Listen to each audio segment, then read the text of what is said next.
위기의 순간 우리의 생명을 살리는 행동은 따로 있습니다. 안전 골든 액션. 생사의 위기에서 살아남는 정보와 안전사회로 나가는 골든 액션을 소개합니다. 한국안전전문가협회 이송규 회장 전화 연결돼 있습니다. 회장님 안녕하세요. 네, 안녕하세요. 이송규 길사입니다. 네, 반갑습니다. 최근 강원 영동 지역에 건조특보에 강풍특보 계속해서 발령이 되고 있죠. 이런 때일수록 산불을 조심해야 하는데 오늘 골든 액션 주제 바로 산불입니다. 매년 늦 겨울이 되면 강원도에는 막 바람 불고 건조한 날씨가 나타나는데 회장님 왜 이런 현상이 나타나는 걸까요?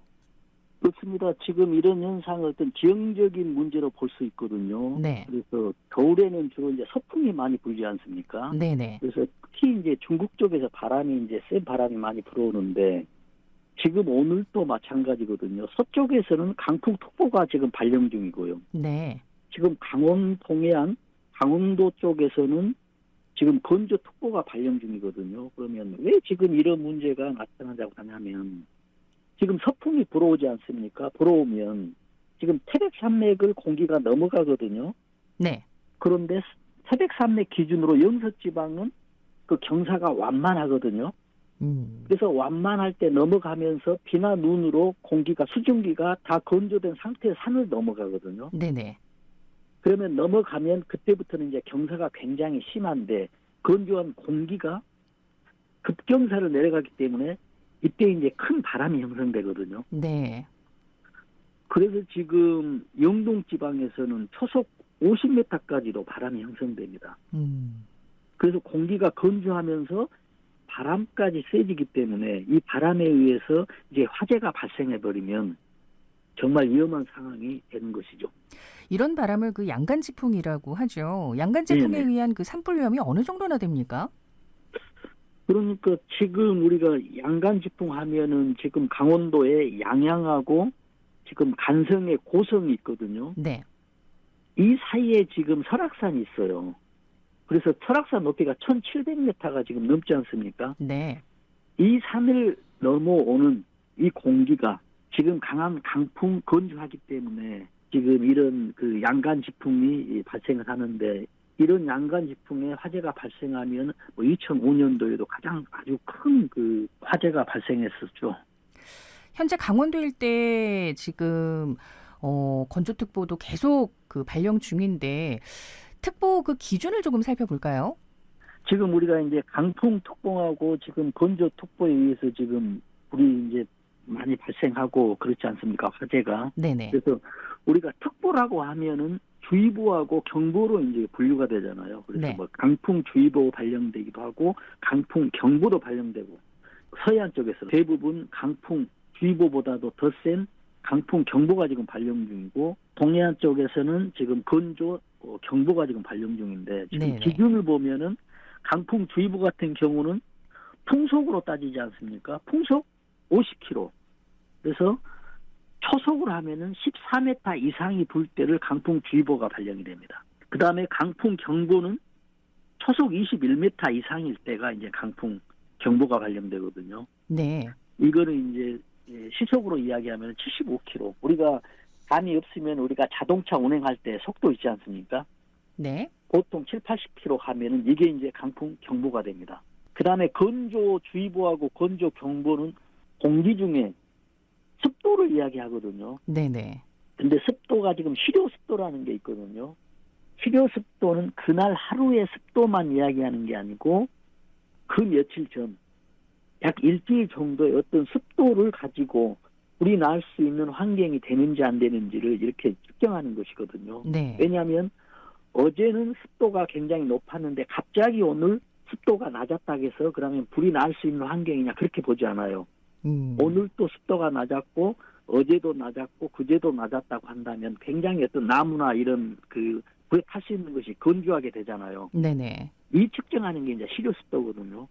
그래서 실효습도가 지금 50% 이하가 되면은 굉장히 화재 위험이 높다고 합니다. 그래서 네. 그 기준으로 보면은 35도 이하는 건조주의보, 또 25도 이하가 되면은 건조경보가 이제 발령될 것이죠. 숫자가 낮으면 낮을수록 불날 위험이 더 높다 이렇게 이제 볼 수 있죠. 예, 그 말씀하신 건 이제 실효습도 35% 이하냐, 25% 이하냐 이제 요거 말씀하신 것 같고요. 그렇습니다. 네, 지금 뭐 연일 그 강원 영동 지역 동해안 쪽 중심으로 해서 특히 건조특보가 연일 지금 발령 중이고요. 네. 오늘은 보니까 뭐 원주 지역은 포함이 안 됩니다만 한파특보도 내려져 있는 상황이고 강원 지역은 아닙니다만 서해안 중심으로 해서 강풍특보가 지금 내려져 있는 그런 상황입니다.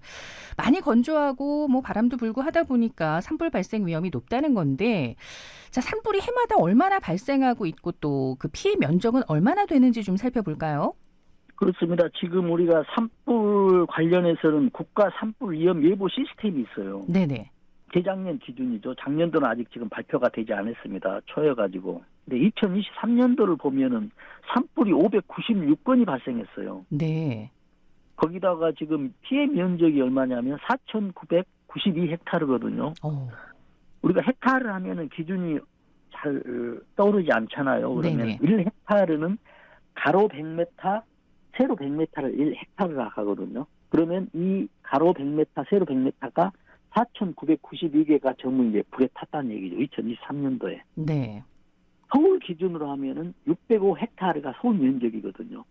그래서 어마어마한 면적이 매년 이렇게 불에 타고 있다라고 이렇게 예측이 됩니다. 네.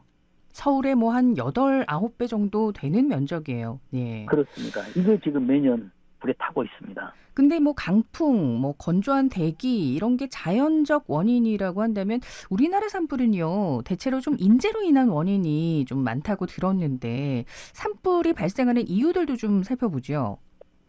아까 말씀을 드린 대로 국가 산불 위험 예보 시스템에서 지금 10년 동안에 그 산불이 발생하는 직접적인 원인을 지금 분석을 해봤거든요. 네.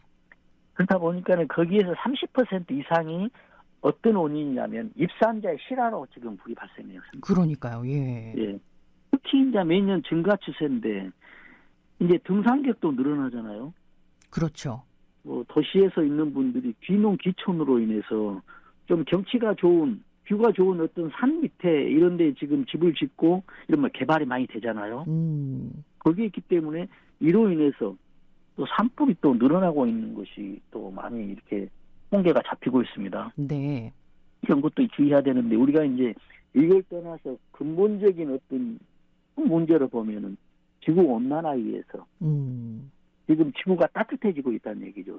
네. 최근에 LA 산불에서도 보면은 가장 큰 원인을 지금 지구 온난화로 보고 있거든요. 그래서 앞으로 이런 것들은 전 세계가 어떤 해결이 될 큰 과제로 생각되고 있습니다. 그러니까요. 올해는 뭐 봄철 산불 위험 기간이 더 길어졌다고 하던데 이런 상황들과 다 맞물려 있는 거겠죠? 아, 당연하죠. 그래서 지금 작년까지만 해도 2월 1일부터 5월 15일까지 봄철 산불 위험 기간을 정했어요. 네. 근데 말씀하신 대로 더 땡겨서 1월 24일부터 5월 15일까지 지금 봄철 산불 위험 기간을 정했습니다. 네. 이렇게 정한 이유는 정부 각 기관별로 지금 LA 산불이나 국내 어떤 환경들 이런 걸 전부 고려한 것이거든요. 그래서 지금 2월에서 3, 4월의 기온은 평년보다 더 높아요. 네. 그리고 2월 강수량은 평년보다 더 적습니다. 그래서 지금 불이 날 위험이 더 높다. 이렇게 이제 분석이 되는 것이죠. 그럼 가장 중요한 거는 이런 뭐 불씨 관리라든지 이런 걸 통해서 예방하는 게 가장 좋을 텐데 산불 예방을 위해서 우리 뭐 개개인들이 주의해야 할 사항들이 있을 것 같아요. 자, 네, 골든 액션 어떤 액션들을 좀 취해야 할까요? 그리고 지금 우리가 이런 골든 액션은 다 알지만 지금 실천이 안 돼서 가장 큰 문제거든요. 우리 네. 하나하나 우리가 보면은 우리가 산 근처에서는 쓰레기 소각하는 것을 안 해야 되는데 그래도 좀 이런 문제가 발생되고 있거든요. 그래서 네. 산 근처에서는 쓰레기 소각이 금지가 되고요. 위험하죠. 예. 특히 또 등산, 산행 시에 폐기물 금지, 뭐 라이터나 이런 성냥 가지고 가면 안 되고요. 네. 특히 흡연 금지. 이런 분들 흡연자에 대해서는 꼭 주의해야 되고요. 특히 이제 허용된 구역 내에서도 치사 야영을 하고요. 네. 또 치사 야영을 했을 경우에 필히 사용 후에는 또 하재 점검을 해야 됩니다. 안전한지 아닌지. 특히 이제 뭐 전신주나 나무들이 있었을 경우에 이 나무가 무너지면서 전신주가 부서지면서 전선이 파손돼서 또 누전으로 불이 날 확률이 높거든요. 이런 게 네. 있었을 경우에는 꼭 신고를 해야 됩니다. 특히 이제 또 산 주변에서는 노후주택들이 많잖아요, 시골에.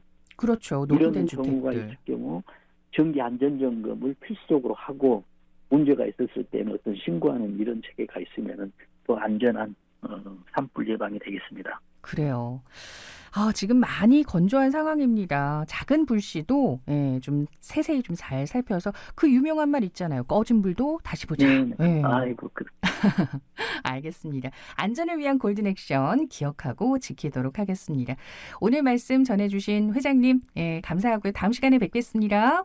네, 감사합니다. 네. 안전 골든 액션 한국안전전문가협회 이성규 회장과 말씀 나눴습니다.